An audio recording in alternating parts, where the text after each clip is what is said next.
महंगी साड़ी। गीता आज बहुत खुश थी क्योंकि वह पूरे 3 साल बाद मायके जा रही थी अपनी भतीजी की शादी में शामिल होने के लिए। स्टेशन पर उसके भैया पहले से ही उसका इंतजार कर रहे थे। गीता, तुम अकेली? जीजाजी और बच्चे नहीं आए?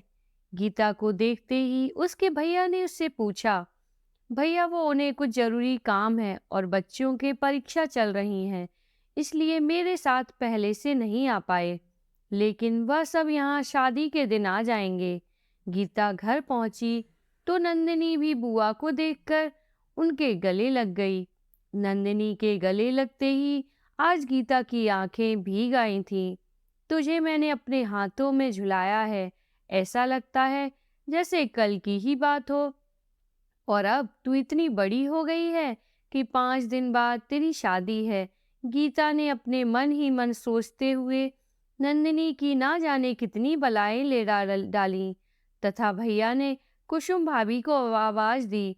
अरे गीता, तुम कब आई? इन्होंने तो बताया ही नहीं मुझे कि तुम आज ही आने वाली हो। अभी तो शादी में 5 दिन बाकी हैं। कुसुम ने झूठी हंसी दिखाते हुए कहा। जब भैया ने आंख दिखाई तो कुसुम मुंह बनाते हुए अंदर चली गई। कुसुम के स्वभाव से गीता अच्छी तरह से परिचित थी। माँ बाप के गुजरने के बाद मायका तो सिर्फ भैया भाभी से ही बचा था, और उसमें भी भाभी ऐसी जिसे ना तो गीता से कोई लगाव था ना कोई अपनापन। वह तो केवल अपने भैया के कारण ही रिश्ता चला रही थी। कुसुम अपने माँ बाप की इकलौती संतान थी। माँ बाप के गुजरते ही उनकी सारी जमीन जायदाद कुसुम के नाम आ गई थी। कुसुम पर पैसों का घमंड छाया हुआ था। शादी के तुरंत बाद ही कुसुम ने घर की बागडोर अपने हाथ में ले ली थी। अपनों के लिए कुसुम का व्यवहार रूखे से और रूखा होता गया। कुसुम के स्वभाव के चलते गीता के बच्चे मामा के यहाँ आना पसंद ना करते थे, इसलिए अब गीता ने रक्षाबंधन पर भी आना कम कर दिया था। पर उसकी राखी हमेशा समय पर पहुंच जाती। अब जब नंदिनी की शादी तय हुई तो गीता खुद को रोक ना पाई। कुसुम भाभी मुझे पसंद नहीं करती, पर इसमें नंदिनी और भैया की क्या गलती है? और अगर मैं ना गई तो बुआ के फर्ज और रस्में कौन निभाएगा? बस इसी मोह में गीता खिंची चली आई थी। कुसुम जो भी बोलती गीता उस पर ध्यान ना देती, हंसते हुए टाल देती। शादी की सारी जिम्मेदारियां गीता ने आते ही अपने कंधे पर ले लीं। चाहे मेहमानों को देखना है या फिर हलवाई को निर्देश देने हो, सारे काम गीता ऐसे देख रही थी जैसे उसकी खुद ही किसी बेटी की शादी हो। वैसे गीता ने नंदिनी को अपनी बेटी से कम कभी समझा भी नहीं था। दूर से ही सही, पर कभी जन्मदिन तो कभी त्योहारों पर हमेशा ही उपहार भेजती रहती। आज रात को जब गीता अपने कमरे में पहुंची तो कुसुम भी पीछे से कमरे में पहुंच गई। तुम तो जानती हो गीता, नंदिनी की शादी कितने ऊंचे और बड़े घर में हो रही है। एक से बढ़कर एक वीआईपी लोग शादी में आएंगे कल। नंदिनी की हल्दी की रस्म है और रीति के अनुसार बुआ के लाए कपड़े में ही लड़की को हल्दी लगाई जाती है। इसलिए मैं साड़ी लाई हूँ। कल कहीं हमारी नाक न कट जाए, इसलिए सबके सामने अपनी तरफ से यह महंगी साड़ी नंदिनी को उड़ा देना। वैसे भी इतनी महंगी साड़ी तो तुमने कभी सपने में भी ना देखी होगी, फिर नंदिनी को तो देना बहुत दूर की बात है।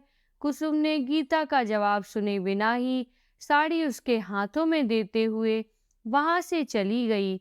अगले दिन लगभग मेहमान आ चुके थे। नंदिनी को मेहंदी और हल्दी की रस्म भी शुरू होने को थी।